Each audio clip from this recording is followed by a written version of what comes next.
जय गजानन, जय श्रीमन नारायण, जय आदिशक्ति माता। प्रिय भक्तों, आज हमारे इस चैनल पर श्रवण करेंगे श्रीमद् भगवत गीता के 22 विचारों का सार। तो प्रिय भक्तों, हमारी हर भक्ति वीडियो आप तक पहुंचे, इसके लिए वीडियो को लाइक और चैनल को सब्सक्राइब जरूर करें और बेल आइकन को जरूर दबाएं ताकि हमारी हर भक्ति वीडियो आप तक पहुंच सके। प्रिय श्रोताओं, जब जीवन के रास्ते उलझने लगते हैं तब समस्याएं सामने खड़ी हो जाती हैं। जब मन शांत चाहता है तब एक ग्रंथ हमें जीवन की सबसे बड़ी सच्चाई दिखाता है, श्रीमद् भगवत गीता। यह न केवल एक धार्मिक ग्रंथ है बल्कि जीवन को जीने की एक पूर्ण पद्धति है।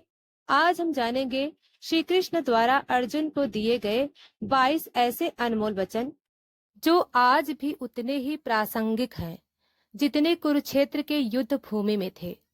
नंबर 1, कर्म करो, फल की चिंता मत करो। अध्याय 2, श्लोक 47, कर्मणे वाधिकारस्ते मां फलेषु कदाचन। यह गीता का सबसे प्रसिद्ध उपदेश है। इसका अर्थ है, तुम्हारा अधिकार केवल कर्म करने में है, फल पर नहीं। आज का मानव हर काम के बदले परिणाम चाहता है, पैसे, मान, प्रसिद्धि। श्री कृष्ण कहते हैं, यदि तुम निष्काम भाव से कर्म करोगे तो वही तुम्हारी साधना बन जाएगी। नंबर 2, जो हुआ अच्छा हुआ, जो हो रहा है अच्छा हो रहा है। यह विचार हमें वर्तमान को स्वीकारना सिखाता है। हम जो खो चुके हैं वह हमारी चेतना में दुख बनकर बैठा रहता है, परंतु गीता सिखाती है ईश्वर की योजना हमारी कल्पना से बहुत बड़ी है। हर घटना, हर व्यक्ति, हर स्थिति किसी कारणवश जीवन में आती है। नंबर 3, आत्मा अजर, अमर और अविनाशी है। अध्याय 2, श्लोक नंबर 20, न जायते म्रियते वा कदाचिन। हम शरीर नहीं है, हम एक शुद्ध चेतना है। आत्मा न जन्म लेती है न मरती है। शरीर छूटता है पर आत्मा जन्म जन्मांतरों तक अपना अस्तित्व बनाए रखती है। नंबर 4, मनुष्य स्वयं ही अपना मित्र है और स्वयं ही शत्रु। अध्याय 6, श्लोक नंबर 5, यह विचार आज के समय में बेहद आवश्यक है। हम अपने विचारों से ही स्वयं को या तो ऊपर उठाते हैं या गर्त में गिरा देते हैं। मन को जीतो, यही योग है। नंबर 5, इच्छाओं का त्याग ही सच्ची शांति की कुंजी है। इच्छा अपेक्षा, अवसाद अपेक्षाएं पूरी न होना। जब हम अपेक्षाओं से मुक्त हो जाते हैं तब भीतर शांति का जन्म होता है। यह त्याग नहीं बल्कि स्वतंत्रता है। प्रिय भक्तों, अध्याय 6, श्लोक 29, एक सच्चा योगी या ज्ञानी उस दिव्यता को देखता है जो हर जीव में व्याप्त है। वह किसी को नीचा, किसी को ऊंचा नहीं मानता। वह सब में श्री कृष्ण को देखता है।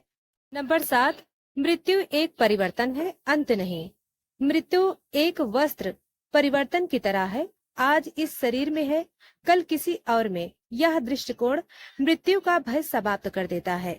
नंबर 8, मोह, क्रोध और लोभ नरक के 3 द्वार हैं।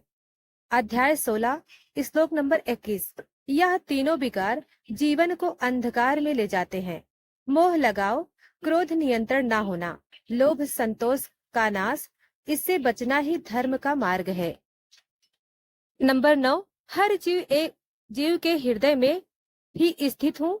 अध्याय 15, श्लोक नंबर 15, ईश्वर बाहर नहीं भीतर है। हर विचार, हर अनुभूति में वह उपस्थित है। जब वह बोध होता है तब भक्ति शुरू होती है। नंबर 10, श्रद्धा से जो मिलता है वह अमूल्य होता है। अध्याय 9, श्लोक नंबर 26, पत्रम पुष्पम फलम तोयम। ईश्वर को दिखावे से नहीं, श्रद्धा से भोग प्रिय होता है। भक्ति के भाव आवश्यक है, वस्तु नहीं। नंबर 11, अंत समय में जिसे स्मरण किया जाए वही प्राप्त होता है। अध्याय 8, श्लोक नंबर 5, इसलिए जीवन भर श्री कृष्ण का स्मरण करते रहो ताकि मृत्यु का अंतिम क्षण मोक्ष का द्वार बन जाए। नंबर 12, भक्ति, ज्ञान और निष्काम कर्म 3 ही मोक्ष के रास्ते हैं। गीता किसी एक मार्ग को श्रेष्ठ नहीं करती, जिससे तुम्हारा हृदय रम जाए वही मार्ग श्रेष्ठ है। भगवान श्री कृष्ण कहते हैं, मैं हर युग में अवतार लेता हूँ। जब जब अधर्म बढ़ता है तब मैं प्रकट होता हूँ। केवल इतिहास का संकेत है, बल्कि यह आत्मा के भीतर जन्म लेते हुए सद्गुणों का की भी व्याख्या है। नंबर 14 भगवान को समर्पण से सब प्राप्त होता है। अध्याय 18 श्लोक 66।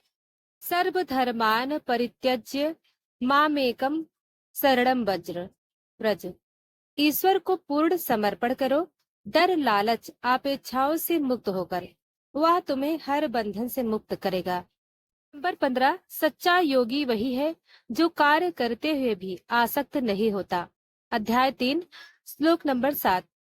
काम करो पर उसके बंधन में मत फंसो, इसी को कर्म योग कहते हैं। नंबर 16 जब मन और इंद्रिय बस में हो तब सच्चा संतुलन मिलता है। अध्याय 6 श्लोक नंबर 5-6। जिसने अपने मन को साध लिया वह जीत गया, अन्यथा बाहर की दुनिया से जीतने का कोई अर्थ नहीं। नंबर 17 परिवर्तन संसार का नियम है, उसे स्वीकारो।